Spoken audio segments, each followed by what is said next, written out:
Hello बच्चों, कैसे हो आप सब। I hope you all are doing well. तो आज सुबह अचानक से एक अपडेट आती है जिससे आप तो छोड़ो, मैं भी शॉक हो गया। क्योंकि यूजुअली क्या होता था कि प्रैक्टिकल एग्जामिनेशंस थ्योरी एग्जामिनेशन के बाद, मतलब जब थ्योरी एग्जामिनेशन खत्म होते हैं उसके बाद आपके प्रैक्टिकल एग्जामिनेशंस कंडक्ट कराए जाते थे, राइट। अगर हम 10th की बात करें, 10th का कोई एक्सटर्नल प्रैक्टिकल एग्जामिनेशन नहीं होता। एंड 11th की बात करें, उनका एक्सटर्नल प्रैक्टिकल एग्जामिनेशन होता है। अब वो जेके उसके मूड पे डिपेंड करता है कि वो फिर स्कूल में एग्जामिनेशन उनका वो ले या सेंटर बेस्ड एग्जामिनेशन रहे। एंड उनका भी क्या होता है, after examination, after theory examination conduct होता है। लेकिन सुबह एक अपडेट आती है कि क्लास 12th का प्रैक्टिकल एग्जामिनेशन ये प्लान कर रहे हैं कि थ्योरी एग्जामिनेशन से पहले ही कंडक्ट कराए।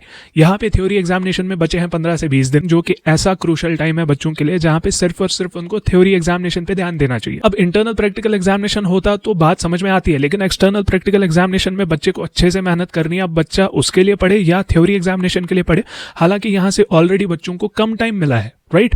तो यहाँ पे बहुत ही बड़ा इशू है। मतलब ये तो मुझे भी समझ नहीं आ रहा, ये डिसीजन लिया तो लिया क्यों गया, क्योंकि मुझे भी पता थी कि आफ्टर थ्योरी एग्जामिनेशन हो जाएगा आपका प्रैक्टिकल एग्जामिनेशन, राइट। मुझे लगता है इस वजह से ये डिसीजन लिया गया होगा क्योंकि आगे को मतलब स्नो वगैरह हो या कुछ वेदर कंडीशंस ऐसी रहे, बट उसका मतलब ये नहीं कि हम बच्चों को स्ट्रेस में डालें।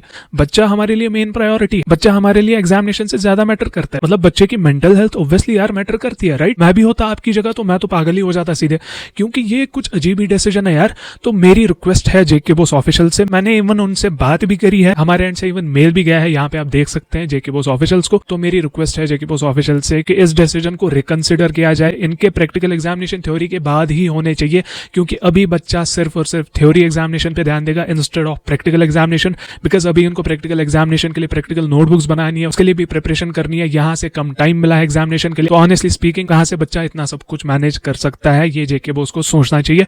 तो मेरी आप सभी बच्चों से भी ये रिक्वेस्ट है। देखो, मैं अब ये नहीं कह सकता कि चलो बच्चों हम प्रोटेस्ट करने जाते हैं कहीं पे। तो एक चीज हम कर सकते हैं जो आपके एंड से आसानी से पॉसिबल हो सकता है। यहाँ पे आपको स्क्रीनशॉट भी मिल रहा होगा, नीचे आपको पिनड कमेंट में लिंक भी मिल जाएगी। तो ये जो मेल मैंने लिखा है ये कॉपी पेस्ट सीधा कर देना।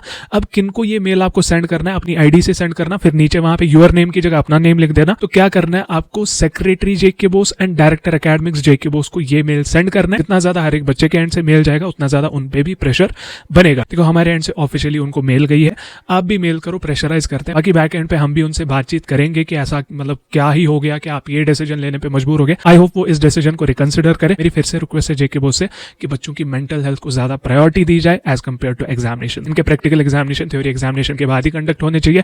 बाकी इस वीडियो को सब बच्चों के साथ शेयर करें ताकि सब बच्चे आके मेल करें जेके बोस को। बाकी हम मिलते हैं नेक्स्ट वीडियो में, जैसे कोई फर्दर अपडेट आती है। तब तक के लिए good luck and take care.